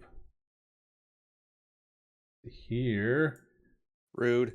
And it's going to first off do a haunting pulse as a memory echo ricochets out between the crystals and itself. I need everybody within 10 feet, that is all of you, to make a wisdom saving throw. Oh, of course. 21. That sucks. Oof. That's See? rough. I make bad ones. Okay. 5. All right. So everybody that failed, that'd be everybody but him, it's going to take 6 psychic damage. And you both have disadvantage on the next single attack roll or ability check. And then it's going to make its claw attack. 1 on Demetrius. Got a 15 to hit. That misses. Misses. All right. And the other one's going to be on Ermos. Got a 15 to hit. Misses. Miss. Double miss. All right. That is the end of its turn. I need to roll a d4. I should have done that last turn. I got a 4. Guess what, guys? One of the crystals. 1, 2. Oh my gosh. Somebody roll a d12 for me here. Doesn't matter which one of you. Okay, I'll do it.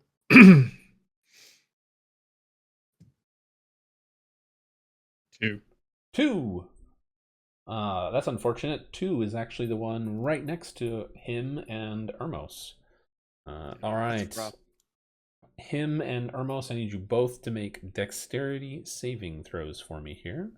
I got this shit. 21. No. All right. Him, you take 3 points of necrotic damage. Oh yeah, I don't need damage in my life. Yeah, Ermos, you get to ignore it. Nothing happened for you. As a zombie shatters out of the crystal, a portion of it. It is prone on the ground and appears here. Green, I think. No, green wasn't that. We did black. I don't remember. We'll do pink. Pink is prone right now. And then I need to add them to the combat. All right. It uses its action to just break out of the crystal. Him, your turn. There's a zombie crawling out of the crystal, coming towards you. You said it's prone, right? It is prone, yes. So you have advantage on melee attacks. Cool.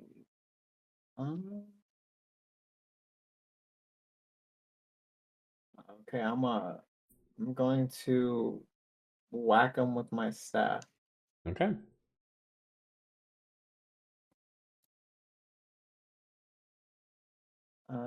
Is a 19 hit? 19 will absolutely hit the zombie. It has an AC of 8. It's 4 damage. 4 damage is 4 damage. You cleave in part of its skull and it looks towards you. It is the ruined body of a miner again. Anything else? I have a question. Yes. When you get a chance. No, that's it. Okay, so I have disadvantage on my next attack. Correct. Since I hit with the short bow, it has the Vex property, which gives me advantage on the next attack. Correct. So they would offset each other and it would be a straight roll. But with sneak attack, I would have advantage on the roll. So it doesn't double stack like that. No, I know. But it would allow me to use sneak attack because I technically have advantage on the attack.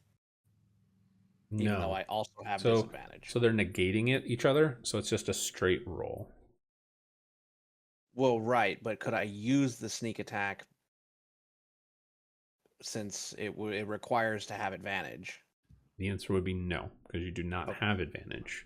You have disadvantage. You're giving yourself advantage, from the Vex, which negates the disadvantage, making it a straight roll. Okay. I was saying it back. Should make it think of Destiny 2. Too many Destiny 2 references on the top of our damn it. Thank you for the clarification. Yeah, no problem. So Branch, it is still technically, or him, it is still your turn. You've done your melee attack. You want to move or do anything else? No, that was. Sorry, I keep forgetting I'm on push attack, but yeah, that's it. No, totally fine. All right, Demetrius, it is your turn. Top of the round. Gonna do unarmed strike, I guess disadvantage. Yep. Go for it. 22. Jeez. Oh my god. Okay, you hit. Like, fuck my life. But okay. 10. It's still alive. And you, I'm gonna use focus point for flurry of blows. okay. 20. 20 will hit. 7. It's still alive. It's bloodied. 19. 19 will hit. 7. That is enough to kill it. So how do you want to kill it? I just do all these like different open palm like hits to its head, and then I do go far back with one of my arms and just like just a rush of like force to hit it and kill it. Okay. Clear its head off, or if I can do that. I don't know. Okay. Yeah, that's totally fine. So for each hit you do, which there are 3, you need to roll a d6 for me here. Okay. So roll d6 3 times, 3 individual times if you can for me. Or roll it once, it's fine. Roll low. Or roll high. I don't know. 2, a 3, and a 6. All right. So on the 6, you take 3 necrotic damage. The other 2, nothing happens. And then you basically rip its head off. You, I'll say, Ermos, you kind of dropped your bow, turned and looked at this thing, and are like, "Oh fuck, oh fuck!" And you just see Demetrius just start, speed punching into it with his quarterstaff in his hands, and then you just watch as it starts to fall to his knees, and he just grabs its head and we'll say like puts the quarterstaff around, and then just twists, and the head just goes pops right off and falls to the ground. Nice. And he is dead. We're still in combat. It is. You can move if you want, Demetrius. No.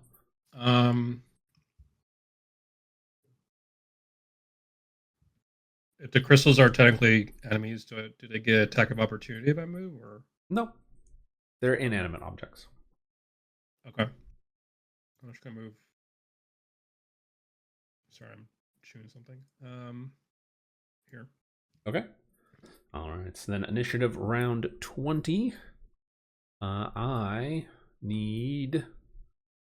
Which I should have done this too. We'll go back one thing.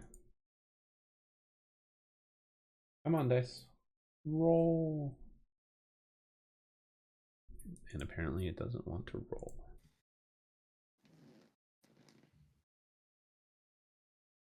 There we go. Okay, so nothing happened on that one because nothing happens on a 2 when I roll that. Lucky you.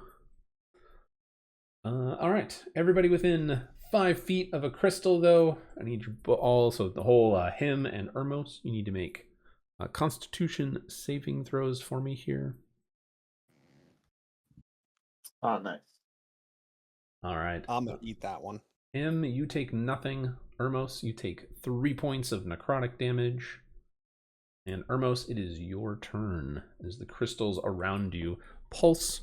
I will tell you this much. They pulsed one final time before dimming completely. They are no longer glowing. Seems to have been tied to the big guy that you just killed. Good job, Ermos, for killing that guy. I try, little things. I just help by carrying you, and you kill. Exactly. Short bow on the zombie. Okay. I still have disadvantage, correct? Yes. You technically got disadvantage last attack, but we'll give it this time since it didn't work. Do it last time, but that's fine. I didn't have an attack last. I got it after the fact, I thought. Oh, well then yes, you still have disadvantage. That doesn't. So that was a nat 1. Okay, this is going to be one of our first times we're doing the natural ones. Roll a d20. Remember, you got to get above a 5. 6 or higher. Nat 20. All right, you're fine. You shoot, and you feel your string just seems to go off. Like you trip over a rock, and your arrow shoots straight up into the ceiling. You're just like, oh, well, that's not helpful. But that's the end of your turn. That's I see that, and I'm like, Ermos, the fuck? All right, zombie's turn. Stand up. Him, since you're right there, he's going to try and attack you. You got a 13, and he totally is going to miss. Yeah. And that brings it to him. You're up. You have a zombie standing in front of you. All right, I'm gonna hit him with my sickle, Okay, hit away. and that's a nat 1. Oh my god. Oh my Roll a God. d20. Hey, there's the nat ones. You know, you were Hell complaining yeah. earlier. So. I know, but it doesn't really matter right now. All right, you're fine. You swing wide, and it just goes right into the crystal. You feel it go and kind of chip off of it, and you're like, "Fuck!" But you lose. That's it. You're done. You're just like shit. All right, Demetrius, you're up. This would be hilarious if I did. Oh, well, first I'm gonna take a healing potion. God damn it. Well, it's 8. An 8? So, Why? 8 healing. Oh, 8 healing. Okay, So I was saying I was taking a healing potion. got it. Got it. Then I'm unarmed strike for my bonus. Question: how'd you get 8? It's 2d4 plus 2. 2d4. Oh, 6. Okay, math. Just making sure. Math. But it's a bonus action to drink a potion, so you're totally fine. You still have an action. I know. It's one action to do math. It is an action to do math. Unarmed strike. 11. 11 will hit. There's Okay. zombies. He's got an 8 AC. 11. 11, you say. Oh, shit. That's as much as he has. Let's see if he makes a save, though. God damn it. He has to beat a 16. Nope, he failed. He got a 12. He did not. He dies. You walk up and just clock him in the head. And yeah, he's dead. I watch everyone miss for some reason. I just go up and just like whack. Well, we You're like, were, "Guys, we were this is clearly how you saving do it for you. We were saving it for you. Yes. This Gotcha. is how you do it. Included. I thought I carry you and you kill everyone. Well, we wanted you to feel included. Okay, fine. All right. Yeah, so you guys are out of combat. You are welcome to look around. The lantern is sitting on the ground, shedding light around to everything. I'm gonna grab my lantern again. You do see Baron's unconscious body in the back. I don't Some know how to crystals. link it. Link the lantern to me again. Yes. Group lock. There you go. Should be able to move now. So go over here. All right. So he's unconscious. He doesn't Can I go seem through to his be. pockets? I mean, he doesn't have anything of value on him at all. His cloak, he wears a forest green cloak that seems to be tattered and ripped in places. Looks like it probably happened here. His breath is shallow, and he just looks sickly, but otherwise he's alive. He's just unconscious at the moment, as far as you can tell.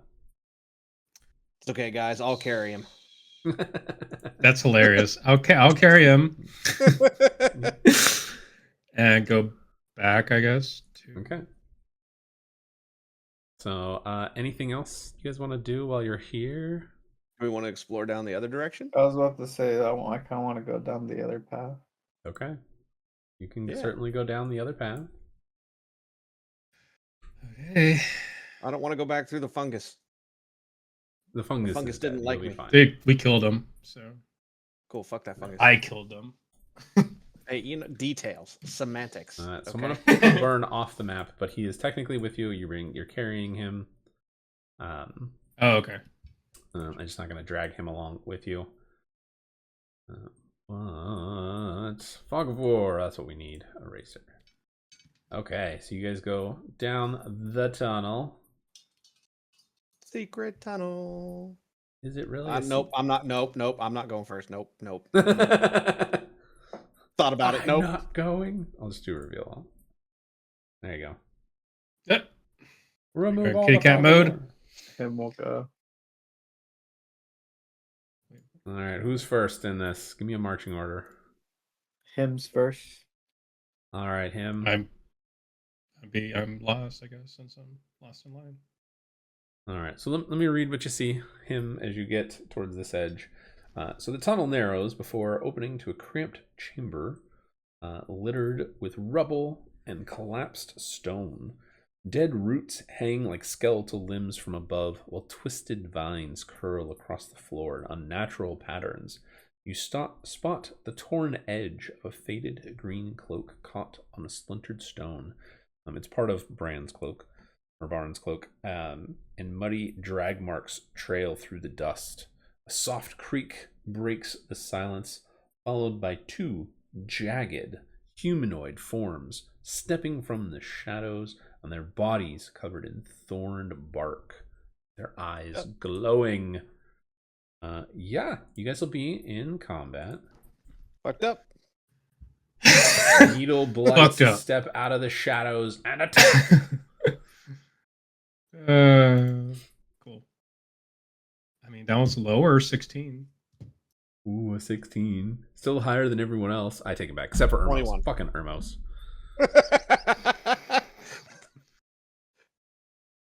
All right. Oh my. Well, Ermos, you're first. You can't see these blights, but you can hear some commotion up ahead. You're not quite sure if it's him or something else going on up there, though. What do you want to do? I'm gonna go right here. You get there Set and my you see lamp. the blights stepping out of the Oh darkness. no! Oh no! I'm gonna set my lantern down, and Kind of make me fix it again? God damn it. no, I'm not moving anywhere. It's gonna go right here. Okay, okay. And then short bow, blight bee, All right, let's take a shot. 23 to hit. That will hit. 7 damage. Okay. It is still alive, but take a nice chunker out of it right there. And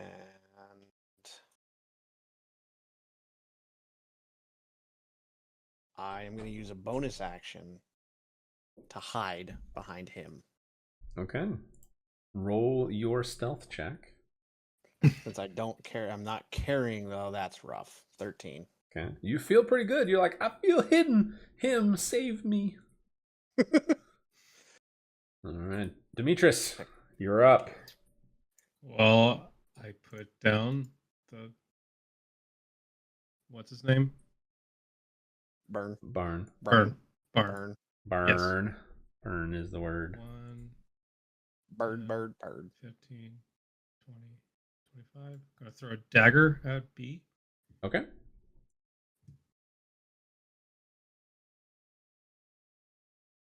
$19. 19 will hit. 6. 6 damage. It's still alive. Let's see. I went 30, so I have 10 feet to go. Oh my god, this stupid circle! Here, I'm behind him. See, I told you you'd break it. Well, that's 10 feet. That is 10 feet, technically. From B. There you go. So It's the circle that's the problem. unarmed strike on the same one. So yeah, Okay. so he would technically be there and there. Just, but yeah, 10 feet. You're within 10 feet. So 19. 19 will hit. 9. All right, Needle Blight B dies as it shatters from your melee punch. Cool. All right, You can anything else punch for you? long ways. Move back 10 feet. So you are So 10 here. feet to go. Oh, Okay. The circle is the problem. God damn. Oh. All right, I'm good. The circle is the problem. Yeah, it can be. I'm just Alright, the whole Needle problem today. blights are up. It's going to move. And it moves to here because it goes right up to him. And it's going to make a claw attack at him. Yes, Taffy. I got a 13. Get him, I Taffy. miss. And that's his turn. But guess what? Get him, Taffy. The vines, the shrubbery appears from the walls. Oh, we fucked up. And one's going to attack Demetrius. Miss. You got a 5 or a 6. The second one is going to attack him. Miss. Roll a 3. And the other one's going to attack Ermos. It did see you. I rolled a 6. 5. Shrub that has no eyes. Yeah, it is blind I sight. challenge that ruling. It's blind sight is what it is.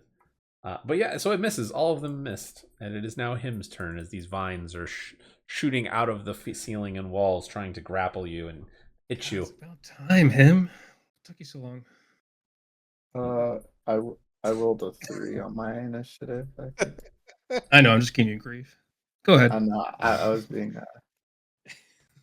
I don't think I rolled over a 5 this session for initiative. I mean, what does it matter? Your AC is like, what, 20 or something like that? 19? Yeah, it's 19. 19?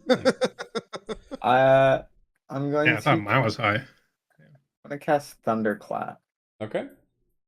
Oh, it's gonna be loud. You might want to cover your ears. And so it's a 5-foot emanation.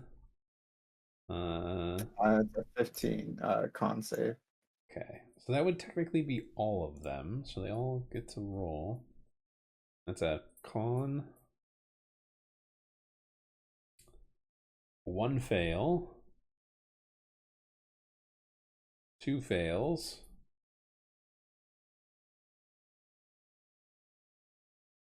3 fails. 4, they all failed.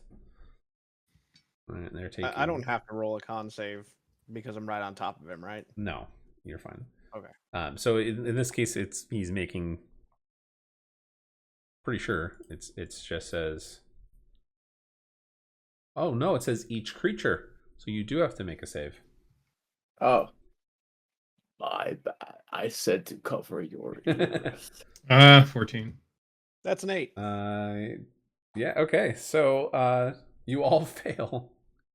Hell yeah! Everybody takes 5 points of damage except for him.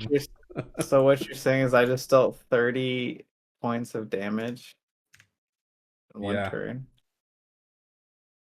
Sorry, guys. That was pretty awesome. I mean, it was awesome. You did hit everything, literally everything. It's 5, right? 5, yeah. Okay, I'm gonna go ahead and take a nap on the floor. Hermos is Dang it, I unconscious. forgot to do this.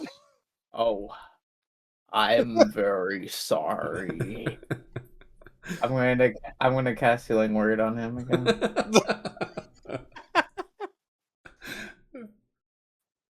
There, have 11 hit points. Jesus Christ, your hit points. Just for low level healing now is so broken. That's awesome, actually. That's so good. I don't remember that being that good when I was starting out as cleric. No, I feel They like it was buffed it never in the this good. This is 2024 versions. insane. Oh. They doubled the initial heal. So like Cure Wounds is now 2d8, where it used to be 1d8, and Healing Word is now 2d4 versus 1d4. Yeah. Yeah, low levels, that extra heal, that extra dice, it makes a huge difference. All right, well, Ermos, so you fall prone from this big thunderclap that makes your ears bleed. You come to consciousness from the healing and are prone, but you can take half your movement to stand and go from there. I'll stand. Wait, do I go prone too? No, he went prone because he fell unconscious. Oh. Okay. Got it.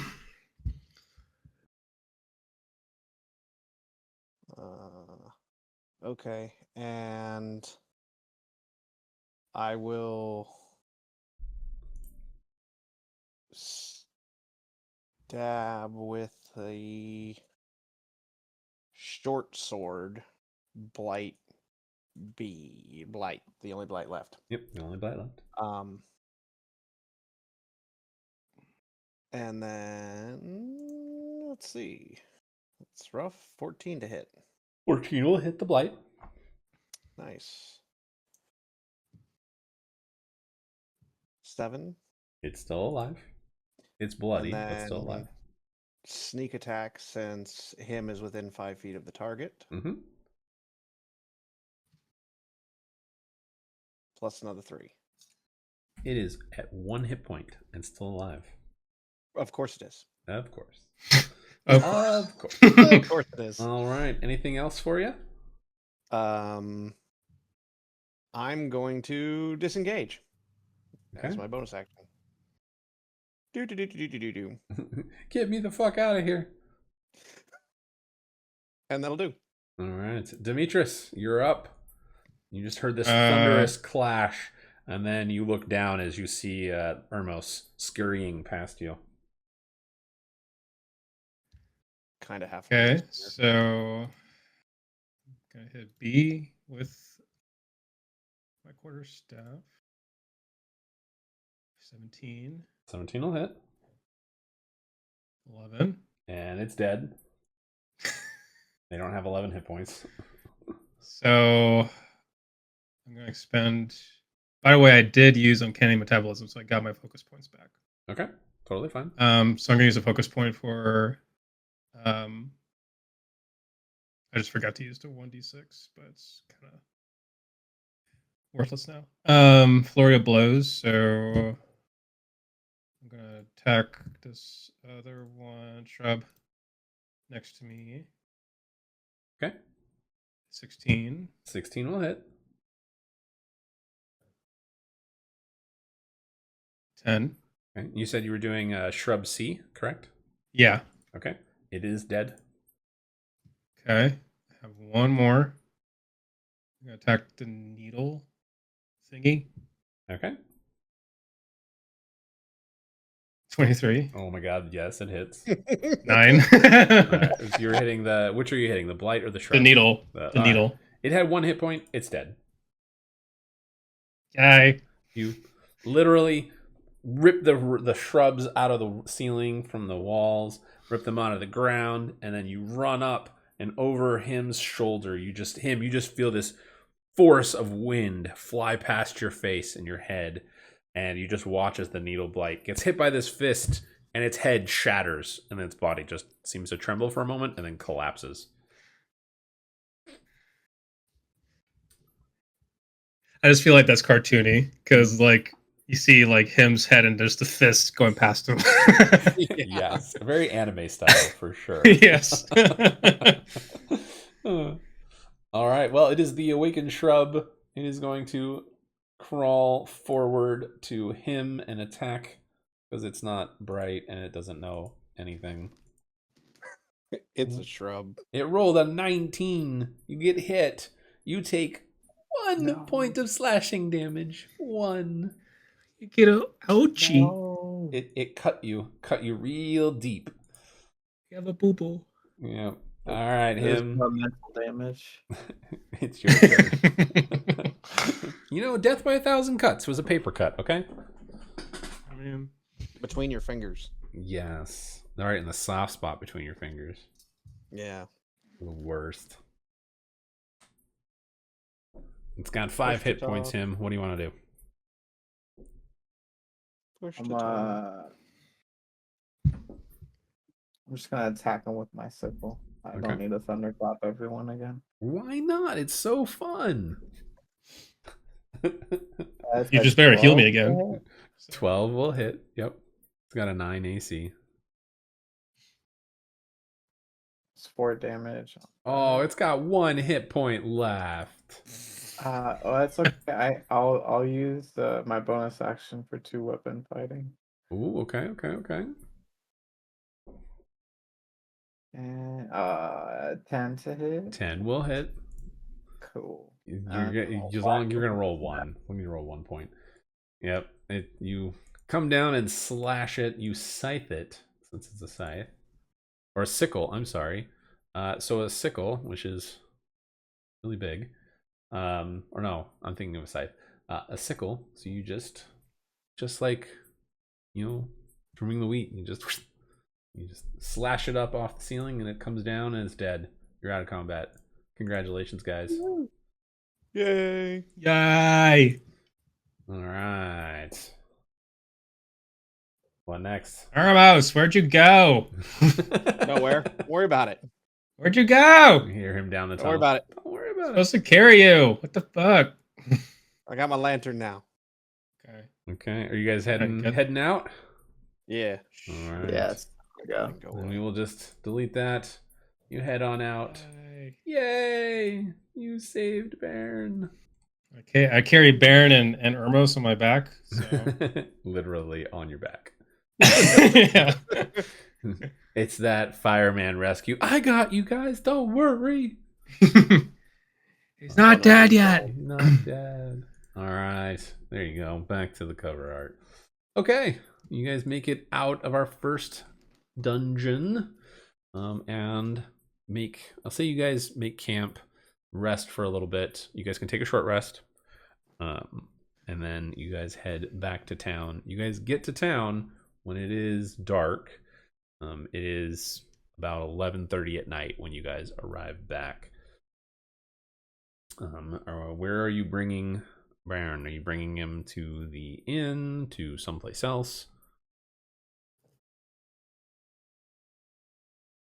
Take him to the inn. I get. Well, actually,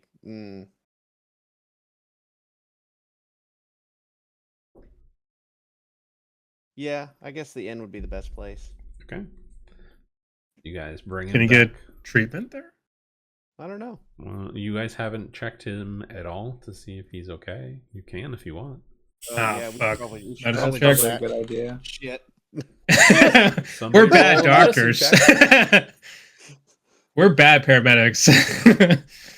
Yeah. He's Or the breathing. best It's fine. Hey, he's Yeah. fine. He has all his limbs. Yeah. Medicine check. Can I active. help him make a medicine check? Sure. You get to roll Okay. one more time because you have advantage, him. Sweet. Okay. Can I use guidance on myself? Can I touch Sure. myself Yeah. Yeah, you can.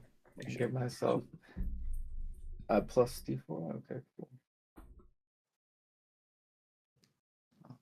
So Yes, we'll stick with the that's a 15. 15.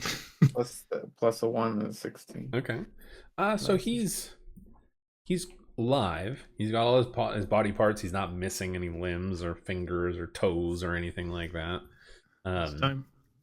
He is suffering from some kind of necrotic residue. As you guys get him out of the cave, you find that he has a crystal that he's clutching in his hand. It's maybe about an inch and a half long, maybe about half an inch wide. Jagged, kind of looks like a piece of quartz. You kind of pry it out of his hand, and what do you guys want to do with it?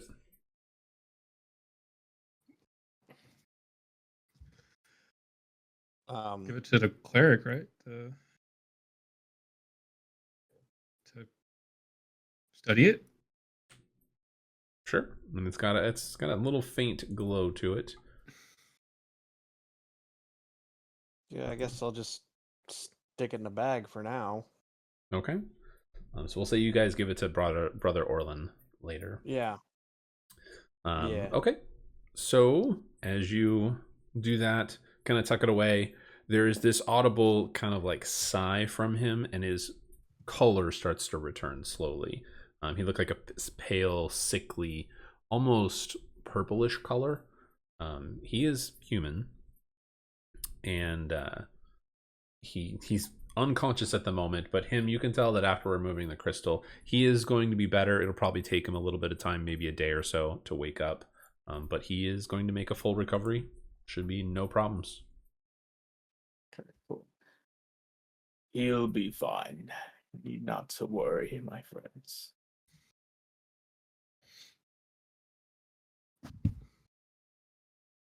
let's Cool.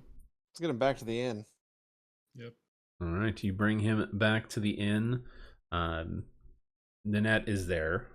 Tess is asleep, thankfully, but she kind of yawns and sees you guys come in, and she's like, "Oh, what did you find? Oh my gosh, you found him! You found him!" And she kind of starts to baby him. She has you bring him to his room, and basically tucks him in, make sure he's okay. You guys explain he's going to be fine, where you found him and all of that. She thanks you.